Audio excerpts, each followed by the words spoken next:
This is my rise session for the core word it. First of all, step 1, regulation and reconnection. To help prepare my learners for what's to come, which is lots of water play, got lots of water type resources, a buffet of resources if you will, to help orientate their bodies and prepare their bodies for what's about to come. This could be sensory bottles, either pre-made like these, or you can make your own sensory bottles using lustre glitter or oil and glitter. I've also got a paintbrush that I've dipped in water to brush on their hands or on their feet, again to gently prepare them for the water activity to come. And I've also got some water pipettes, drops of water, again not too much, but just helping them prepare for what's to come. And these are available, they can choose, they can come and go and choose which ones they want. And as supporting adults, we're going to use whatever they choose as an opportunity to connect with them, to join them in their play and exploration in that lovely intensive interaction kind of way. And we can explore like this throughout the session if that's what the children are needing. They can also come back to these step 1 activities at any time. But I do want to offer them something more, a group experience, an opportunity to connect with others. And that's where step 2 and 3 come in. So let's go and have a look at what that might look like. I can see my learners around the room and I want to try and get their engagement, to get them to want to come on over and join me in this lovely group setting. And for that, I am going to set up my activity in a really fun and engaging way. So my activity involves water, so rather than just pouring out the water as usual, I'm going to make it really fun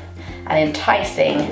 Oh, splash it! Remember, we're learning the core word it, so I'm going to be using it as much as I can. Splash it! Oh, it's gone everywhere! Splash it! Make it wet! Ooh, big splash! Oh, finished it! Now lots of my learners will have found that incredibly irresistible and come on over, whip their shoes off and come straight into the tray. Whilst others need a little bit more convincing, but they are watching, I've got their attention. Great, step 2 has worked. Now it's time to move on to step 3, the shared experience. Let's go and have a look at what that might look like. This is step 3 of Rise, the shared experience. My learners have come on over to explore the water, which is incredibly irresistible for lots of my sensory learners. But I want to make it a group experience now. I want to keep their attention whilst I've got it, whilst also teaching the core word it. I've got a load of pool balls here. Drop it! Splash it! Roll it! Maybe they want a turn too, they could choose a ball. I might add some other balls in there. Roll it!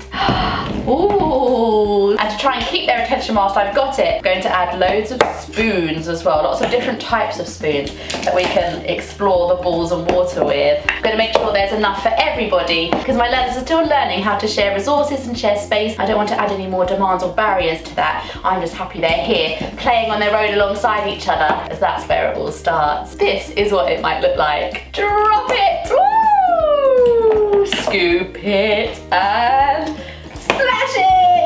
Mix it, mix it, mix it, mix it. Adults just finding any opportunity to model the core word it. The perfect way to effortlessly learn language. The children won't even realise they're absorbing the lovely core word of the week. And we can play like this for as long as the children are engaged and happy. They can come and go back to step 1 to regulate, but we also need to learn how to finish an activity and transition out of it in a positive way. And that is what step 4 is all about. So let's go and have a look at what that might look like. All about making it a game. A game maybe just as fun as the actual activity itself. First of all, I'm going to gather up any spoons that aren't being used by my learners, but I'm going to leave the ones that are being used. I've grabbed a finishing box, and the idea is that the learners have to throw the balls into the box for me to catch them. Whoa. Oh, caught it! Modelling the core word it. Hopefully this is so fun and engaging that the children won't even realise that we're tidying up. Eventually all of the balls will be in the box and there'll just be a few children continuing to scoop and explore. Sponges. These are a great way of tidying up in a really fun and engaging way. Soaking up all of the water and then pouring it into our finishing box. Oh, over the balls. Ooh. And all of the learners can join in as well. Eventually all of the water will be nearly dry and then we can just mop the rest up with towels. I also like to play finishing music to try and cue the learners in that it is just about to come to an end. This is what it might sound like. Dry it up, towel, sponges, sponges, wipe, wipe, wipe. Dry it up, bye bye water, nice and dry. And it's okay that it takes a long time. This can be just as enticing as the actual lesson itself, and the children can still be learning the core word and learning how to interact with each other. So it's okay to take your time with it if the children are engaged in learning. Eventually you can just use towels to dry up the remaining water and to dry up the children's feet and hands too. All clearly finished and ready for whatever's next. If you like the look of Rise and you think it will be a great way of teaching your children language, transition skills, cooperation skills and group work skills, then we have level 1 training available, and we also have level 2 live training available throughout the year as well. Comment below and I'll send you links to everything.